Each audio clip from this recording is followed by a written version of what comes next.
Okay, so for this medical school biochemistry review, we'll start with biochemistry and one component of it, which is pH, right? So where does pH lead us and how is it useful to us to learn about it, right? Because it might seem like an abstract concept. But what in the real world, it can actually cause acidosis, right? And that's, so the normal pH of our blood is between 7.35 to 7.45, right? And so if the pH goes under 7.35, then it's called acidosis. So what are some of the symptoms of acidosis, right? So some of the symptoms of acidosis are fatigue, nausea, increased urination, abnormal breathing, and even death if it's not treated. So now since we know that pH is important, let's delve deeper into its importance and just more about pH, right? So pH, right? So if it's less than 7.35, it causes acidosis. So what is pH? pH is just a log factor of the proton concentration in a solution, right?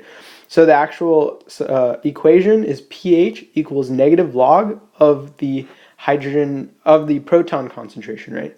And so that's why small changes in pH actually cause big changes in the real world, because this is just a log value, right? So even though it seems like, oh, that's not that much change from let's say 7.4 to 7.35, well, since it's a log function, it actually changes a lot when you actually look at the real value of it. So the other thing about pH is that you can't understand it without understanding water, right? Because the proton concentration comes from the water's reaction. So if we want to understand water, let's talk about its physical structure. So its physical structure is the oxygen connected to two hydrogens, right? H2O. And it's not a linear molecule, right? Because there's a 104.5 degree angle in between the two hydrogens. So therefore, it's dipolar. And the distribution of the electrons is towards the oxygen because it's more electronegative as a element. So now, since we know the physical structure, let's go on to the how do we get this hydrogen plus concentration, right? So for that, we need to know about the ionization of water, right? All that means is taking water and making it into ions, right? And so this happens naturally, it just happens a very small amount naturally. So for example, you have two water molecules, and so they will dissociate into H3O plus and then OH minus, right? So we have a acid and a base. So you can simplify this equation to do H2O, H plus OH minus. And so this makes sense because over here everything's balanced because we have two hydrogens, right? And two hydrogens. And then over here it's two oxygens, and we also have two oxygens. So everything's balanced, and same thing over here, everything's balanced. And that's how we can get this simplification. So this leads us to talk about the equilibrium constant. So the equilibrium constant is just a K, right? And K represents products over reactants.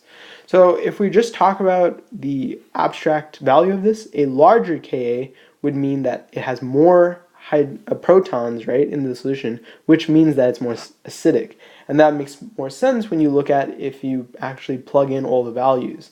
Because you plug in this into this, right? And so you have the products, which is protons and OH minus, over the reactants, which is the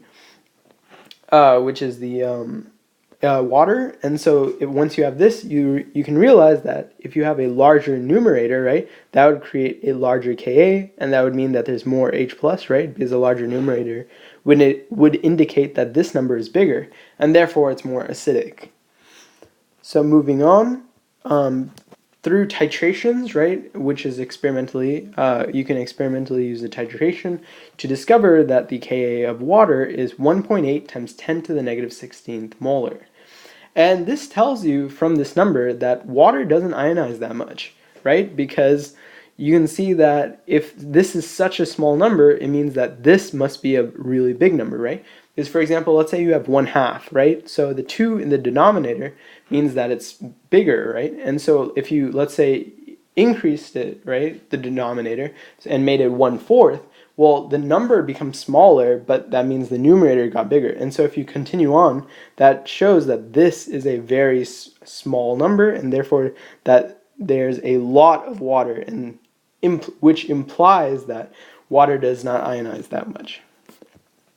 So let's talk more about this, right? So for example, you can rearrange this equation and multiply water on each side, so you can get KaH2O, and then you have equals H plus OH minus, and then you can multiply, right? Ka, well, you know that we just found that out through experimentally.